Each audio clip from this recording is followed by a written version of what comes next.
everybody, welcome back to the shop. Well, look who came to visit me today. My friend Keith Rucker from Vintage Machinery. Just happened to be in the neighborhood and I don't know, might have needed a little welding done or something. Yeah, well, might be stretching it. I kind of came in here on purpose because I need your help. Well, we're always willing to help our friends here. I got a little excited. I mean, Uncle Keith's coming to visit. I mean, you know, we gotta like get the children out of here and you know, send the carpets off to be cleaned and take all the curtains down. And yeah, right. we actually really did clean out the shop, but it was not really related. But. So in preparation for you coming, I brought a little gift for you. Oh, wow. So, you know, I know that I've kind of gotten a little reputation in some of the YouTube guys. Everywhere I go, I kind of leave a sticker stuck somewhere. I've heard that. Yeah, John Saunders might have a few. Stan Zikowski might have a few. Yeah, he hasn't been to my shop yet. You've been to the museum, but not to the shop. You didn't find him in the museum? They're probably there. And so I tend to leave a sticker behind, letting somebody know that I was there. It's all meant in good fun, of course. Absolutely. And so, in keeping with tradition, since I can't sticker your shop, I want to give you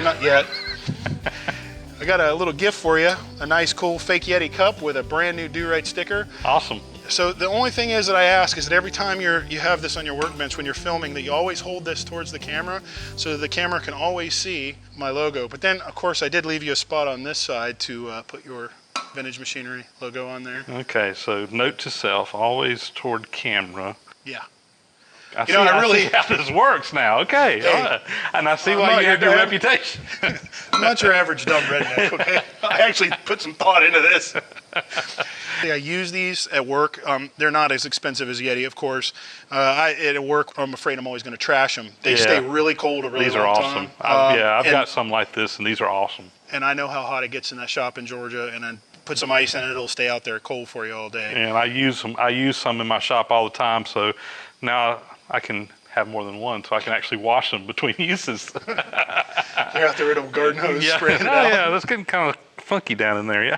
All right, well, let's talk about your reason for being here today. All right, so a while back, I had one of my viewers actually bring me a really nice Kurt Vise. Well, maybe really nice, maybe stretching it, but it will be when we get through.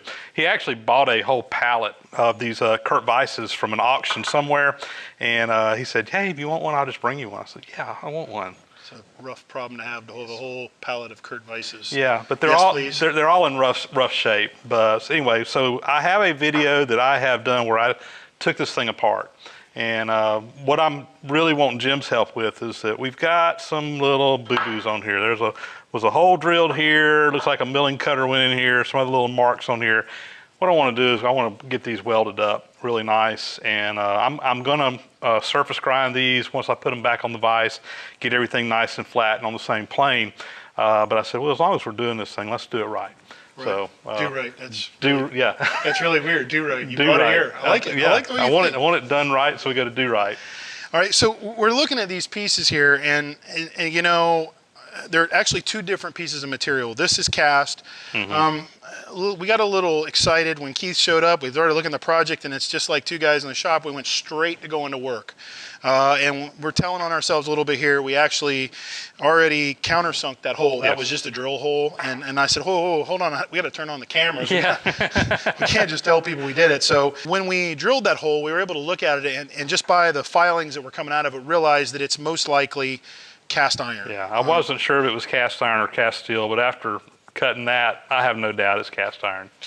And so what we decided to do is we're going to silicon bronze this up. There's some other witness marks, or I guess you call it apprentice marks here on the top, but you say you're going to go ahead and I'm going to grind them, so I'm not worried about these. I think we can grind those out without any problem. So just this one? Just that one there on that one. And then the hole there. And then this, we kind of went back and forth on what we thought it was made out of. You think some kind of chromoly, like 4140 or something. That's my best guess. You know, and I said maybe it's tool steel, not hardened tool steel. You know, we don't know. We're just kind of guessing. So we're going to use like 312 filler on this. That's a real safe area to be in. 312 works on a lot of different things. So we're going to fill this hole here. We got a little apprentice mark here. Somebody got into it with a end mill there, and then two end mills there. Now, it's going to be kind of ugly when we weld it. Right. And then you're going to bring it back to your shop. You're going to mill it back to size, and then you're going to grind everything back out of it. So all we're doing today is just putting some molten metal down on it, trying to build it back up and get it good for you. That's exactly what we want. Perfect. Well, it sounds like it's time for me to get into some safety gear, and let's get out a welder and get to work. All right, everybody, here's the plan. We've taken that cast iron part, and we've taken it out back to an oven. We've put it in an oven. I just have an old kitchen oven that's out back behind the shop at around 400, 500 degrees. And it's just been sitting in there warming up, so the whole part's warmed up. We've got a welding blanket here. What I'm gonna do is throw on a pair of heavy gloves, grab it, throw it in the welding blanket to try to help keep it warm, bring it back over here to the bench, sit down, and we're just gonna try to braise it up real nice and easy. We're not gonna go crazy. Once we get that part finished, all the little holes filled, we're gonna put it back in the blanket to not allow it to cool anymore, take it around back and put it back in the oven. And we'll probably let it sit in the oven while I fix the other part, and then we'll just turn the oven off and just let the oven sit for the rest of the afternoon and just let it cool down slowly. That'll help keep the forces and the cracking at a minimum. The cracking forces that crack. Forces that cause cracks at a minimum. There you go. Yeah, I got it the third time, right? All right, so here we go. We're gonna put on these gloves. We're gonna go around back, hopefully not light anything on fire without too much fire, and we're gonna fix this part for Keith. Get these big cumbersome gloves off. Get on some gloves I can feel what I'm doing with. We have our machine set on DC. We're using argon gas. Got it set on about 195 amps. Don't really know where I'm gonna be right now amperage wise because we have a really thick block of steel there. But I'll control it with a pedal and then I'll add or subtract as needed. Just got some silicon bronze TIG welding wire.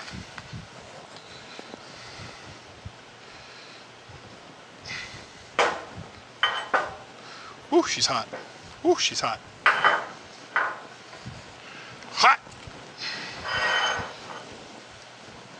All right, real quickly, we'll run a wire brush over it. A lot of oils and stuff that could be on here that oven started to burn off. We want to get as many of them out as we can, especially out of this little hole. All right, here we go.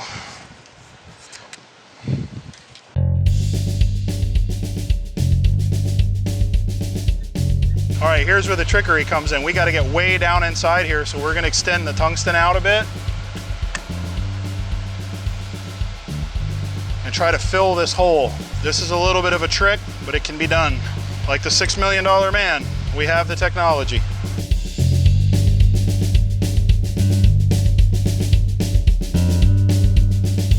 All right, what I see is we've got one little area here that's still a little bit low. I want to give them plenty of material to be able to come back and grind back off. So we'll hit it one more time. She's hot now. What's crazy is it's cooling down. Like I can actually feel I'm having to give it more pedal to keep it molten. Now let's go fill this right here too. I think we got it. Alrighty then. All right, so here's the next part. Interestingly enough, this part has started to color change. So it might be an indication as to what the material is a little bit more. But if you look, it's starting to darken. So we were gonna fill that one and this one on the end, and then is there another one? Oh, there's two down here. Oh yeah, it's on that end, that's probably. Okay, let's get on it while it's hot. This one here, what I want to do,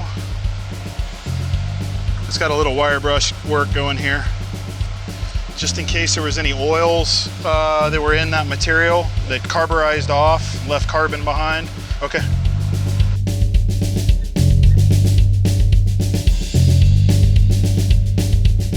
I think that's enough, Keith. All right, we got to do these on this end. That's going to be fun. Yeah, she'll stand up. Now those are some mill marks right there.